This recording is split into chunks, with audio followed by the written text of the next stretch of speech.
Hello, welcome back. This is Jessica with Manifest Heal, Manifest Health. I want to talk to you today as we continue our trauma and loss series. I want to talk about the body and getting physically grounded, but more importantly, how to identify that you are grounded. This can be really difficult when you've gone through trauma or loss and you feel very disconnected from your body. You know, and we've talked about it in the previous videos, tips and tricks and things you can do to start to stabilize that. And then once you get to a stabilized point where you feel reconnected to the body, you want to know that you're staying in that place and that you can maintain it. So what are some things that we can do to help ourselves feel grounded consistently? And how can we check that that's what's going on? Well, one of the first things I want to talk about is literally when you physically wake up in the morning and how you feel. Do you feel extra tired? Are you still worn out? Are you able to focus? How much time is it taking you in the morning to fully awake? Some of us get up. I like to have a cup of coffee. I try not to overdo it in the mornings. Another great way to do it is to wake up and have a glass of water, put some lemon in it and some ginger root, and let that stimulate your gut, get your metabolism going for the day. Now, if you're doing any of those things, whatever your normal morning routine has always been, are you noticing that it's taking much longer or it's not quite having the effect it used to? Do you like to get up and take a shower? Is it not invigorating you like it used to? This is a sign that we have probably achieved, we still have a dissociative state between our body and our mind and how we feel and how we're thinking. So when we wake up in the morning, it takes a lot of extra time for us to wake up and get our day started and to get focused. Then I think it's a good time for you to assess and say, okay, am I getting enough sleep? Do I need to start incorporating some sort of new method to my wake up routine? You know, maybe you want to go to bed a little bit earlier, but so that you can wake up a little bit earlier, kind of recalibrate your schedule. Because if you have a need, if you need to get up every day at a certain time and you need to be on a schedule and it's been lagging and you've been late and you've been slowing down lately, then maybe it's time to shift from how we're operating in the mornings. Shift it back a little bit, because if you can't change your schedule and sleep longer, then you should back up some. And that includes backing up in the evening before so that you're going to bed earlier. And give yourself extra time, not to get up and get organized, not to get up and do anything, but to rest and relax as you're waking up. Let your body come back into itself after you've slept. Getting some morning sunlight is excellent.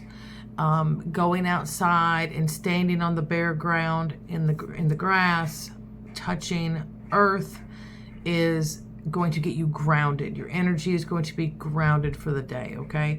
And it doesn't take an extensive amount of time, but it is nice if you can go stand outside or sit in a chair outside, have your feet touching the ground, drink your morning coffee, listen to the birds, and be in the sunshine. Morning sunlight and evening sunlight are typically the healthiest forms of the sunlight to get. It's not direct. You are getting vitamin D, and you may be, as most of us are, vitamin D deficient, which that can have an effect on your mood as well.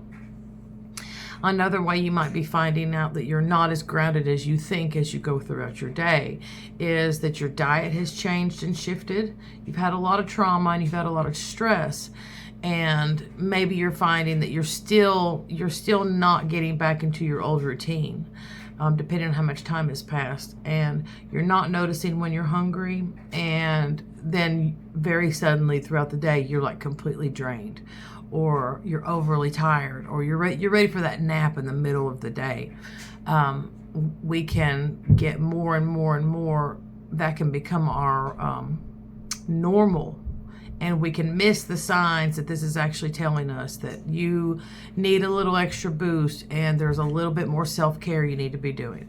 So I would recommend highly that you are adding in a protein shake of some kind. I use Garden of Life for my family because it has over 50 different varieties of fruits, vegetables, and grains, etc. in there, and minerals. I always put Celtic salt or Redmond's real salt in the smoothies.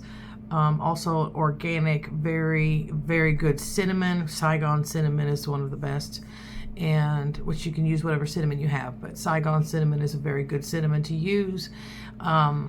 Maybe even sprinkle some of that moringa in there. Doing that, it will stimulate the gut. It will give you nutrition and the vitamins and minerals you probably are lacking.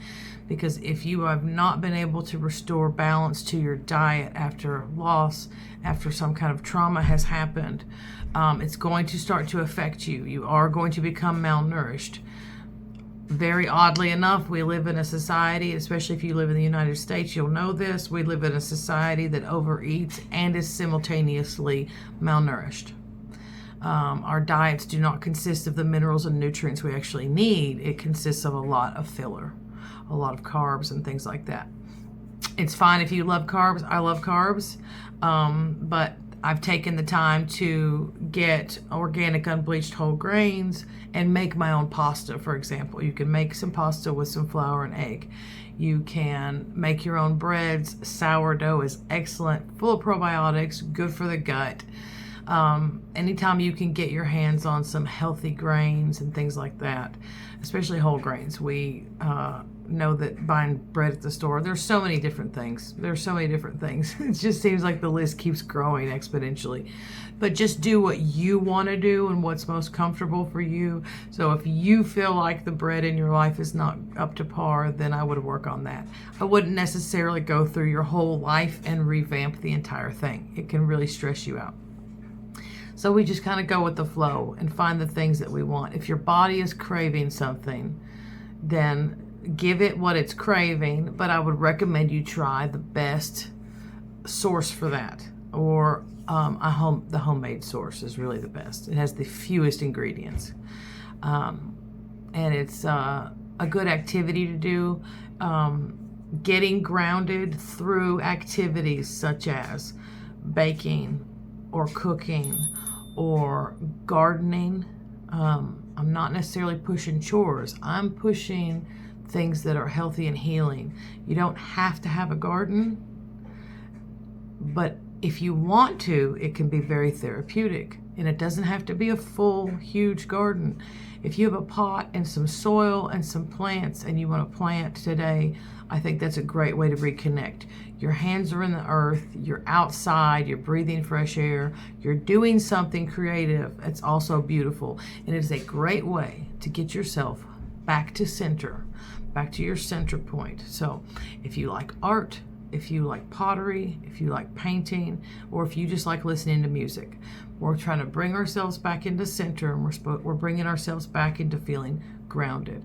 And being centered is probably the most eloquent way of saying I'm grounded. I'm grounded. Not in trouble grounded, but we're grounded. We're grounded in ourselves.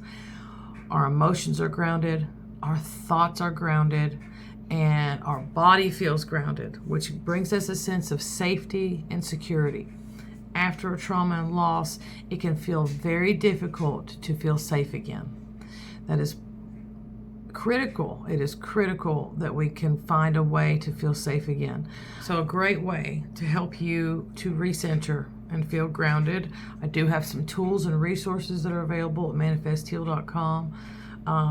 Wearing the copper and the silver bracelets, pulling your energy back in, getting you grounded, removing the static from your body.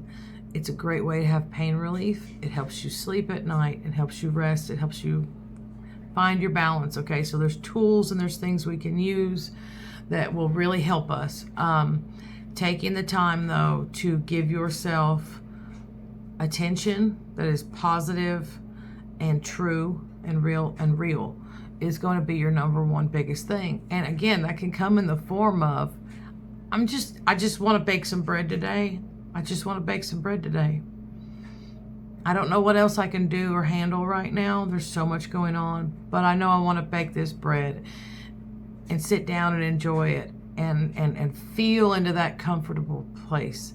Feel into that feeling of being satisfied with it, satisfied with something you did just because you wanted to, just because you love it, and just because you want to enjoy it, not for any other reason. When you're able to step into that place of finding these things that are truly yours, they're your favorite things that you love. For example, because it really helps you out. So, for example, one of my things is, and I don't know how many of you all out there know what I'm talking about, but I'm a big fan of Hayao Miyazaki. So I love the films, and I love the music, and I love the artistry of the Miyazaki films. So if you've ever seen Spirited Away or Howl's Moving Castle or Princess Mononoke, all of these films, for whatever reason, they get me grounded. And they're fantastical, and they're unrealistic, and they're very much in the mind space of this doesn't necessarily make sense, but there's something about the story that's resonating with me. So enjoying things like that, finding your thing, whether it's watching Lord of the Rings or Miyazaki films, or it's listening to this obscure band that you know about and love, and listening to their music, and you know, kind of tuning the world out. And I think that gives us something that we lack. And socially, we say all the time, you know, they're just tuning the world out. So, you know, what is the flip side of that? What is the opposite of that? Why do people say that? Oh, just tune the world out. Because you're actually, the opposite is tuning in to you. You're tuning into yourself. This is not to be selfish. This is not narcissism. It's not egotism. This is about tuning into yourself and saying, what do I need? As we grow up and when we become adults, we realize that our reliance on parents and elders around us is not always a thing that we can have, especially when you're going through trauma and loss, and the loss of your parents is one of those traumas. You have to parent yourself. Well, really, you're having a better relationship with yourself, and you're nurturing yourself and talking to yourself and understanding what you need on a level that we associate with parenting. But really, it's just good. It's just healthy. It's just whole. You know, when I mother my children, I do that, but I know that one day they're going to want to pick up on those things and use those tools for themselves, and then maybe pass them down to their own children if they have children. So the purpose of it from a parenting standpoint is to teach and pay it forward. Well, that's been kind of a bust in the last few generations. Not always, and not with everyone. I'm not saying this is a blanket answer for everything. I'm just saying that for those who are dealing with trauma and loss, and that is bringing up things from childhood, and things like the feeling of abandonment or neglect. It may have been purposeful. It may not have been purposeful. But when you're a child, your whole world revolves around your parents. So it's very difficult to navigate that terrain without coming out with an injury. So I won't say that all parents are inherently bad, or that the previous generation was inherently bad. But we have now learned that there are different ways to do things, and that the level of care shown is a reflection of the level of care that was lacked. So the previous generation lacked nurturing and care, and the previous one to that. So it's trickled down. And, you know, here we are right now, and many of you, if you're watching this, probably understand that your life has very much been a trial and a tribulation of breaking through and destroying the previous generation's trauma. And you're like, okay, great. I have my trauma and I have their trauma. This is exhausting. And this seems very unfair. And it seems unfair. It does seem unfair. You're legit. You're allowed to feel that way. You're allowed to feel like it's not fair. And that's your choice. That's your choice if you want to say, nope, it's not fair. I don't want to do it. You don't have to. You literally don't have to. But when we break it down, we're looking at what are the effects? what is the cause, what is the outcome, what is the result. You break all these different things down. So if you're able to say to yourself, I'm not going to do that. That was not my trauma to heal. That was theirs and they neglected it. If you can reconcile that in yourself, then you're fine. If you can't reconcile it within yourself and you keep fighting about it in your own mind, okay, we have something else we have to deal with now. We're going to have to deal with the truth of this. Do you feel strong enough? Do you feel equipped? Do you feel supported enough to do this? Okay. And that takes a lot of self-reflection and self-investigation. So while you're trying to feel grounded, while you're trying to get a grip on the diet and your energy levels and your emotions and all of these different things that are just stacking up, it can become very overwhelming. And when you give yourself self-reflection, when you give yourself the self-care and the time, and you get grounded in your body and you find your center, you're going to discover that when the body is managed and taken care of in that way, it's going to open you up for a deeper level of healing now in the mind and the emotions and your spirit, because the body is really great, really excellent at distracting us a lot. But it's like a kid. It's like having a child. Your body is distracting you so much. First of all, because it makes you physically feel things, hunger, pain, all that. But the reason it's doing that is because it is the first level of the deeper depths of you. And if you can get to a place where your body is grounded and you are taking care of it well, then the distraction goes away. Okay, you're not forgetting your body and you're not ignoring your body. That's not the point. But you are taking care of it in a manner that you can move past just your physical plane and step deeper into the things that are really troubling you, that are causing the physical symptoms you see out here in the world. Because behind most illnesses, behind most fatigue, behind most emotional blockages, things like that, the physical body is experiencing symptoms.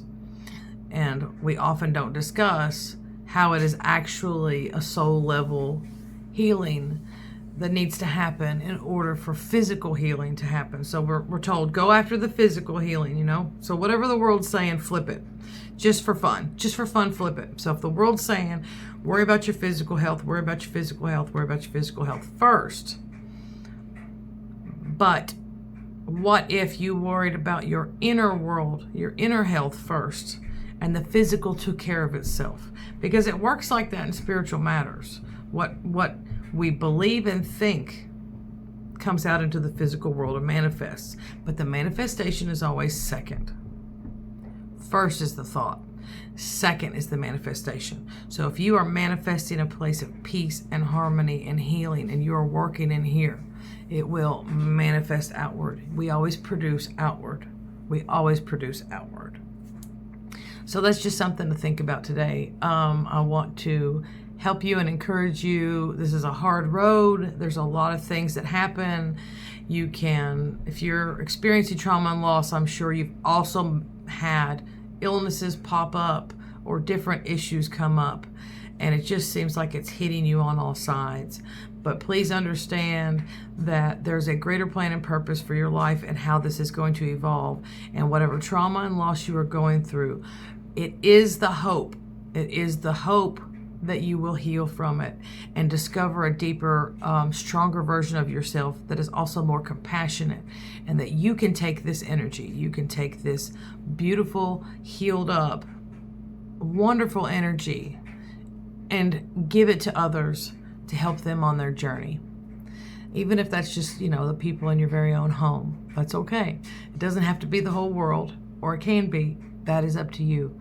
So this is your reminder to take care of yourself today.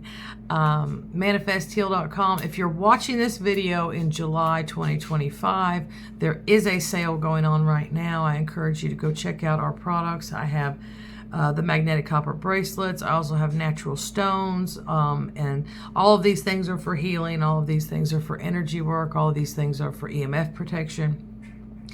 I also have some courses and books available. The Electric Garden, which is great if you do like to garden and you want to understand how to naturally boost your gardening. I would recommend you get the Electric Garden. And if you are interested in reading the Boundaries versus Walls book, that is also available right now, it is going to help you with your healing process, because a lot of times when we have trauma and loss, it shows us where we have shame or guilt over our lack of boundaries or not understanding our boundaries. So there's a lot of freedom.